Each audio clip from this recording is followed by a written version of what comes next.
گورکن نے فوراً قبر بند کر دی. لوگوں نے پوچھا یہ کس کی قبر تھی جس سے خوشبوؤں کے حلے آ رہے تھے؟ اس نے کہا یہ فلاں محلے میں ایک مزدور رہتا تھا، یہ اس کی قبر ہے. لوگ اس کے گھر چلے گئے. اس کی بوڑھی بیوی سے پوچھا تیرے خاوند کا عمل کیسا تھا؟ اس نے کہا پنجگانہ نمازی تھا، ریڑھی لگا کے رزق کماتا تھا. بس دو ہی کام تھے اس کے، ریڑھی لگا کے رزق کماتا تھا، پنجگانہ نمازی تھا. قرآن نہیں تھا پڑھا ہوا. گھر بیٹھ کے جب ہم کبھی گفتگو کرتے تھے تو وہ حسرت کرتا تھا کاش میں قرآن پڑھا ہوا ہوتا. شوق بڑا تھا اسے. اب اپنا شوق کیسے پورا کرتا تھا؟ فجر کی نماز کے بعد قرآن کھولتا اور سطروں پہ انگلی پھیرتے ہوئے کہتا یہ بھی میرے رب نے سچ فرمایا ہے، یہ بھی میرے رب نے سچ فرمایا ہے، یہ بھی میرے رب نے سچ فرمایا ہے. وہ روز زیارت کرتا تھا اور سطروں پہ انگلی پھیرتے ہوئے کہتا تھا یہ بھی میرے رب نے سچ فرمایا ہے، یہ بھی میرے رب نے سچ فرمایا ہے. جس نے صرف اتنا تعلق جوڑا ہے نا قرآن کے ساتھ، قرآن اس کا جسم بھی قبر میں خراب نہیں ہونے دیتا. قبر کی مٹی اس کے بدن کا بھی حیا کرتی ہے. رمضان شریف آ رہا ہے، ہم ارادہ کرتے ہیں کہ کم از کم ایک دفعہ پورا قرآن ماہ رمضان میں پڑھیں گے. مدینہ منورہ میں ایک حاجی صاحب، آخری دن تھا ان کا، مدینہ منورہ سے اس دن واپسی تھی، تو وہ مسجد نبوی کے سین میں بیٹھے رسول اللہ کی بارگاہ میں استغاثہ کر رہے تھے، فریاد کر رہے تھے. تو آہستہ آواز میں شعر پڑھ رہے تھے. پاس بیٹھے ہوئے آدمی کو آواز آتی تھی لیکن اونچی آواز نہیں تھی. وہ پڑھ رہے تھے بھر دو جھولی میری یا محمد، لوٹ کر میں نہ جاؤں گا خالی. ماشاءاللہ شعر تو آپ کو وہ پہلے ہی یاد ہے جو حاجی صاحب پڑھ رہے تھے. بھر دو جھولی میری یا محمد، لوٹ کر میں نہ جاؤں گا. یہ خالی کا جو لفظ ہے نا، اس پر آپ نے دھیان دینا. وہ روتے بھی جاتے اور بار بار پڑھ رہے تھے لوٹ کر میں نہ جاؤں گا خالی، لوٹ کر میں نہ جاؤں گا خالی. کچھ دیر روتے رہے، استغاثہ مکمل ہوا، اٹھ کے جانے لگے. ان کے پاس ایک درویش بیٹھے ہوئے تھے، اللہ والے. انہوں نے کہا حاجی صاحب بیٹھ جاؤ، مجھے ایک سوال کا جواب تو دے جاؤ. حاجی صاحب نے کہا بتائیں کیا سوال ہے؟ ان کا بھی آپ رسول اللہ کی بارگاہ میں استغاثہ کر رہے تھے، فریاد کر رہے تھے بھر دو جھولی میری یا محمد، لوٹ کر میں نہ جاؤں گا خالی. تو مجھے یہ بتاؤ آج تک حضور نے تمہاری جھولی خالی رکھی ہوئی ہے؟ آج تک تمہاری جھولی میں حضور نے کچھ نہیں ڈالا؟ اللہ کے نبی نے تو قرآن تمہاری جھولی میں رکھا ہے. قرآن اللہ کا کلام ہے، پر ملا کس کے وسیلے سے ہے؟ انسانیت کو کس نے دیا ہے؟ حضور نے دیا ہے. کلام اللہ کا ہے، حضور کے قلب اقدس پہ نازل ہوا ہے. بس جس جھولی میں حضور نے قرآن رکھا ہے وہ جھولی خالی ہے. سینے میں ایمان کا چراغ حضور نے جلایا ہے، روشن شریعت تمہیں حضور نے دی ہے، اب بھی کہتے ہو جھولی خالی ہے. مجھے وہ چند مربع زمین نہ ملی تو میری جھولی خالی ہے، 17ویں گریڈ کی نوکری نہ ملی تو میری جھولی خالی ہے. تم نے مادی چیزوں کو ہی سب کچھ سمجھ لیا ہے اور جو کچھ حضور نے تمہاری جھولی میں ڈالا ہوا ہے اس طرف دھیان ہی نہیں ہے. عارف کھڑی کا شعر ہے، رحمت دا دریا الہی ہر دم وگدا تیرا، جے ایک قطرہ بخشے مینوں کم بن جاندا ہے میرا. قطرہ ملے تو کم بن جائے. اب دیانتداری سے فیصلہ کریں، قرآن رحمت کا قطرہ ہے یا سمندر ہے؟ سمندر تو حضور نے آپ کی جھولی میں ڈالا ہوا ہے. قرآن سمندر ہے رحمت کا، اور سمندر تو حضور نے آپ کی گود میں ڈالا ہوا ہے. اور کبھی آپ کو پڑھنے کا اور اس سے برکت حاصل کرنے کا موقع نہیں ملا، توفیق نہیں ملی. وہ مہینہ آ رہا ہے جو رمضان سے جوڑتا ہے. آج ہم ارادہ کرتے ہیں انشاءاللہ رمضان میں روزے بھی سارے رکھیں گے اور تراویحاں بھی پڑھیں گے. ڈرتے ڈرتے انشاءاللہ کہہ رہے ہیں. جب بجلی نہیں تھی نا بنی ہوئی، مسلمان اس وقت بھی روزے رکھتے تھے. روزے دار روزے کی حالت میں کنویں سے پانی کھینچ کے وضو کرتا تھا اور زور کی نماز پڑھتا تھا. آج کل تو آپ نے صرف ٹوٹی کھولنی ہے، پانی مل جائے گا. اب تو موٹروں نے ٹینکیاں بھری ہوئی ہیں پنکھے بھی نہیں تھے، بجلی نہیں ایجاد ہوئی، اس وقت بھی مسلمان روزے رکھتے رہے ہیں یا نہیں؟ اور اب تو جیٹھ ہاڑ کے روزے بھی نہیں ہیں، جیٹھ ہاڑ کی گرمی میں بھی مسلمان روزے رکھتے رہے۔ جب اللہ نے روزے فرض کرنے کا حکم دیا تو فرمایا اے ایمان والو تمہارے اوپر روزے فرض کیے گئے۔ یہ کیوں کہا یا ایھا الذین آمنو، اے ایمان والو؟ ایمان ایک قوت کا نام ہے، ایمان ایک طاقت کا نام ہے۔ بلال حبشی کے سینے میں ایمان ہے، وہ آگ کے انگاروں پہ لیٹ کے بھی اللہ اور اس کے رسول کا ذکر کر رہے ہیں۔ ایمان تو اتنی بڑی طاقت ہے کہ امیہ بن خلف ظلم کر کر کے تھک گیا، بلال مار کھا کھا کے نہیں تھکے، وہ مار مار کے تھک گیا، بلال آگ کے انگاروں پہ لیٹ کے بھی کر رہے ہیں احد احد احد۔ این را کولو مول نہ مڑساں، توڑے تن تھیوے سو ٹکڑے، ہور فریدہ حاجت نہ ہی اسی ہک دیدار دے بکڑے۔ ایمان بڑی طاقت کا نام ہے۔ ابھی یہاں حضور پیر سیال کا نعرہ لگ رہا تھا تو میرا دل باغ و بہار ہو رہا تھا، اس لیے کہ حضور پیر سیال نے دنیا کو جو ادب کا درس دیا نا، عشق رسول کا درس، وہ سب سے نرالا اور انوکھا ہے۔ مدینہ منورہ آپ بیٹھے ہوئے ہیں، خواجہ قمر الدین سیالوی رحمۃ اللہ تعالیٰ علیہ، تو اپنے غلام سے کہا نواز سے کہ میں نے مکے میں دیکھا لوگ آب زمزم سے کفن دھو رہے تھے، کئی گھروں میں کفن پڑا ہوتا ہے جو زمزم سے دھو کے لاتے ہیں کہ جب میں مر جاؤں تو مجھے اس کفن میں دفنانا جو زمزم سے دھویا ہوا ہے۔ اس نیت سے دھوتے ہیں، زمزم کی برکت سے اللہ تعالی بخشش عطا کر دے گا۔ حضور شیخ الاسلام والمسلمین خواجہ قمر الدین سیالوی رحمۃ اللہ تعالیٰ علیہ نے اپنے غلام نواز سے فرمایا نواز یہ میرے کفن کا کپڑا لے جاؤ، مدینہ منورہ کی گلی میں بچھا دو، کوئی سگے طیبہ پیر رکھ کے گزر جائے، کپڑا اٹھا کے لے آنا، مجھ قمر الدین کو اس کفن میں دفنانا جس پر سگے طیبہ کے پیر لگے ہوئے ہوں۔ کتھوں ایڈے درد لیو نی درداں والیا یارا، 10 دکان اساڈے تائیں تے بنی دلال ہمارا۔ ایک مرید کے گھر آپ بیٹھے ہوئے تھے، آندھی چلی، تیز آندھی، گرد اڑ رہی ہے، مٹی اڑ رہی ہے، تو جب بھی گرد اڑتی ہے، مٹی اڑتی ہے، لوگ دوڑ کے کمرے کے اندر چلے جاتے ہیں، پر خواجہ صاحب نے کیا کیا، ٹوپی اتار کے نا جدھر سے گرد آ رہی تھی ادھر چہرہ پاک کر لیا ہے، اب وہ گرد آپ کے چہرے پہ پڑ رہی ہے۔ تو جس چودھری صاحب کے گھر آپ بیٹھے ہوئے تھے اس نے عرض کیا حضور اندر تشریف لے آئیں، ادھر سے تو گرد آ رہی ہے۔ آپ نے فرمایا میں نے اس لیے اس طرح منہ کیا، شاید رسول اللہ کے کسی عاشق کے قدم چوم کے یہ مٹی آ رہی ہے، اور اگر وقت کے حکمران کے سامنے بولنے کا وقت آئے تو جنرل ضیاء الحق کے سامنے کھڑے ہو کے، نیٹ پہ موجود ہے خواجہ صاحب کا بیان، آپ نے فرمایا تھا جنرل صاحب ہمارا اگر کسی سے غیر مشروط تعلق ہے تو صرف مدینے والے آقا سے تعلق ہے، باقی کسی کے ساتھ ہمارا تعلق ہے تو اس کی ایک شرط ہے، اور وہ شرط کیا ہے؟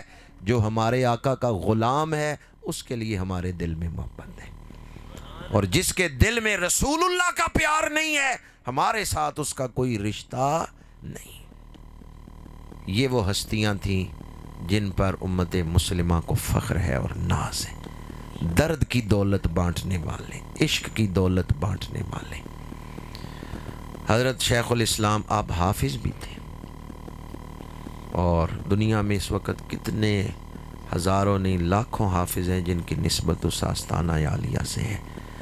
میں آپ کے سامنے قرآن پاک کی شان بیان کر رہا تھا، جب قرآن پاک کے ترجمہ کنز الایمان پر سعودی عرب میں پابندی لگی تو پاکستان سے سب سے پہلے جس نے خط لکھا تھا سعودی حکومت کو وہ تھے حضرت خواجہ حمید الدین سیالوی رحمۃ اللہ۔ آپ نے سب سے پہلے سعودیہ حکومت کو خط لکھ کے فرمایا تھا، اور حضور ضیاء الامت جسٹس پیر محمد کرم شاہ صاحب الازری رحمۃ اللہ تعالیٰ علیہ آپ خط لکھنے والوں میں شامل تھے، آپ کو بلایا سیال شریف، اور سعودی حکومت کو خواجہ حمید الدین سیالوی رحمۃ اللہ تعالیٰ علیہ نے خط لکھ کے فرمایا تم نے کروڑوں مسلمانوں کی دل آزاری کی ہے، جو ایک عاشق رسول کا لکھا ہوا ترجمہ قرآن اس پر پابندی لگائی ہے۔ تو سیال شریف کے جو مشائخ ہیں، جہاں عشق میں محبت میں ان کا ایک بلند مقام ہے، وہیں امت کی قیادت رہنمائی کرنے میں اور مسائل جو پیدا ہوئے مختلف ادوار میں ان کو حل کرنے میں ان مشائخ کا بڑا اعلیٰ کردار ہے۔ میں اپنی گفتگو کو 1 گھنٹہ اس سے کچھ منٹ زیادہ ہو چکے ہیں مجھے گفتگو کرتے ہوئے، میں نے عقائد اور اصلاح اعمال دونوں کے حوالے سے آپ کے سامنے گفتگو کی ہے۔ ساری گفتگو کا خلاصہ نچوڑ اصلاح احوال کے حوالے سے عرض کر رہا ہوں۔ وقت بڑی تیزی سے گزر رہا ہے۔ حضور شہنشاہ بغداد سیدنا غوث اعظم شیخ عبد القادر جیلانی فرماتے ہیں، جس سواری پہ تم بیٹھے ہو جتنی مرضی ہے لگامیں کھینچ لو، اس کو روک نہیں سکتے۔ کون سی سواری ہے جس پہ ہم بیٹھے بھی ہیں اور اس کو روک بھی نہیں سکتے؟ یہ ہے وقت۔ آپ فرماتے ہیں یا تو وقت کو روک لو، اور اگر نہیں روک سکتے تو وقت جہاں لے کے جا رہا ہے وہاں پہنچنے کی تیاری کر لو۔ کہیں ایسا نہ ہو تمہارا دھیان دنیا میں ہو، عزرائیل آئے اور تمہیں اٹھا کے قبر میں پہنچا دے، کہیں اچانک موت نہ آ جائے۔ آئے روز ہم دیکھتے ہیں ایکسیڈنٹ ہوا اچانک موت، ہارٹ اٹیک ہوا اچانک موت، لوئے لوئے پر لے کڑیے جے تد پانڈا پرنا، شام پئی بن شام محمد کر جاندی نے ڈرنا۔ پچھلے سال کئی دوست ماہ رمضان میں ہمارے ساتھ تھے، آج نہیں ہے، اور ہمیں بھی کوئی گارنٹی نہیں ہے کہ کتنے دن اور زندہ رہنا ہے۔ دنیا مسافر خانہ ہے، ٹھہرنے کی جگہ نہیں ہے۔ یہاں رہنے نہیں آئے، یہاں سے آخرت کمانے آئے۔ یہ سیر گاہ نہیں، یہ امتحان گاہ ہے۔ جو امتحان گاہ کو سیر گاہ سمجھ لے وہ کبھی امتحان میں کامیاب نہیں ہوتا۔ بچہ گیا امتحان دینے، طالب علم کمرہ امتحان میں بیٹھا ہوا ہے، امتحان کی طرف دھیان ہی نہ ہو، آنسر شیٹ پہ کچھ بھی نہ لکھے، امتحان میں کامیاب ہو جائے گا؟ اس کو دھیان دینا ہوگا کہ میں امتحان گاہ میں بیٹھا ہوا، ہم امتحان گاہ میں ہیں، سیر گاہ میں نہیں۔ اصل زندگی آخرت کی زندگی ہے۔ سانس چل رہا ہے تو یہ جہان ہے، سانس رک گیا تو وہ جہان ہے۔ اس طرح ہم جڑے ہوئے ہیں آخرت کے ساتھ۔ اگر کوئی قرآن سے رشتہ جوڑ لے اور صاحب قرآن کا پیار دل میں بسا لے، جینا بھی آسان، مرنا بھی آسان۔ دل میں حضور کا پیار ہو، زندگی قرآن کی ہدایت کے مطابق گزر رہی ہو، اتباع نبوی میں گزر رہی ہو، جینا بھی آسان ہے، مرنا بھی آسان ہے۔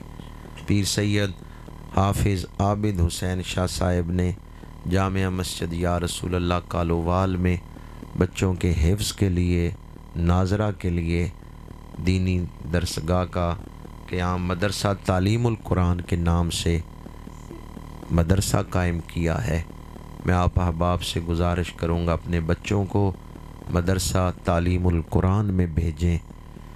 عام لوگ جہاں بیٹھتے ہیں وہ دنیا داری کی باتیں کریں گے، پر یہ علماء جہاں بیٹھتے ہیں یہ فکر کرتے ہیں حضور کی بھولی بالی امت کو فتنوں سے کیسے بچانا ہے، ان کے ایمان کو کیسے بچانا ہے، آئندہ نسل کو کیسے فتنوں سے بچانا ہے۔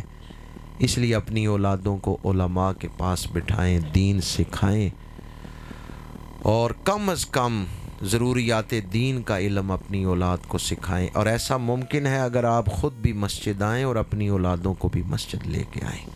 کی محمد سے وفا تو نے تو ہم تیرے ہیں، یہ جہاں چیز ہے کیا لوح و قلم تیرے ہیں، وآخر دعوانا ان الحمد للہ رب العالمین ومولانا محمد وعلی آلہ واصحابہ وبارک وسلم۔